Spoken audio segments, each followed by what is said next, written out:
Assalamualaikum warahmatullahi wabarakatuh. Perkenalkan, nama saya Muhammad Adi Hidayat dengan NIM 20210096. Di sini saya akan sedikit menjelaskan materi tentang konsep dasar pembelajaran. Pertama, pembelajaran dan belajar. Hakikat pembelajaran yaitu pembelajaran adalah proses interaksi antara peserta didik dengan pendidik dan sumber belajar pada suatu lingkungan belajar menurut Undang-Undang Nomor 20 Tahun 2003.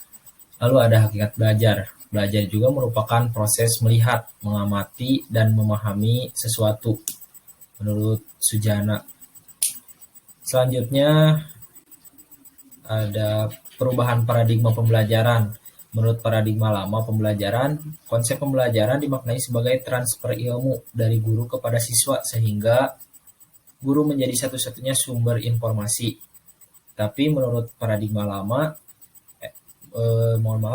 tetapi menurut paradigma baru pembelajaran, konsep pembelajaran inovatif berpusat pada siswa. Guru berperan sebagai fasilitator dan motivator. Selanjutnya ada landasan konsep pembelajaran. Yang pertama ada filsafat. Filsafat apapun yang telah menjadi hasil pikir manusia, maka kaitannya dengan belajar ibarat siklus bahwa dengan filsafat manusia bisa mempelajari atau belajar tentang segala sesuatu. Dan sebaliknya, dengan aktivitas belajar, maka pemikiran-pemikiran tentang belajar terus berkembang dan banyak ditemukan sehingga membawa warna inovasi, ide, dan pemikiran manusia sepanjang zaman. Lalu selanjutnya psikologis. Di antara psikologis yang banyak memang masih bertahan menjadi landasan pokok dalam dunia pendidikan dan pembelajaran, yaitu psikologi kognitif dan behavioristik. Apa itu kognitif? Kognitif yaitu lebih mementingkan diri sendiri, dan behavioristik itu mementingkan pengaruh lingkungan. Selanjutnya sosiologis. Manusia adalah makhluk sosial dan individu, maka melalui belajar individu bisa mempelajari lawan bersosialisasi. Lalu ada komunikasi. Pendidikan dan komunikasi ibarat setali segitiga uang, yang satu memberikan pemaknaan terhadap lainnya. Selanjutnya ada teknologi. Pembelajaran erat kaitannya dengan penggunaan teknologi pendidikan. Pembelajaran yang komprehensif harus memperhatikan perbedaan interaksi siswa, di mana siswa ada yang tipe auditif, visual, dan kinestetik. Selanjutnya ada proses pembelajaran, yaitu ada persiapan, penyampaian, latihan, penyampaian hasil. Persiapan yaitu tahap persiapan berkaitan dengan mempersiapkan peserta belajar untuk belajar. Tujuan tahap persiapan adalah untuk menimbulkan minat peserta belajar. Lalu ada penyampaian. Tahap penyampaian dalam siklus pembelajaran dimaksudkan untuk mempertemukan peserta belajar dengan materi belajar yang mengawali proses belajar secara positif dan menarik.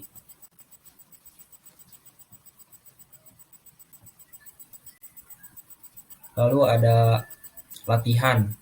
Tujuan tahap latihan adalah membantu peserta belajar mengintegrasikan dan menyerap pengetahuan dan keterampilan baru dengan berbagai cara. Lalu ada penyampaian hasil.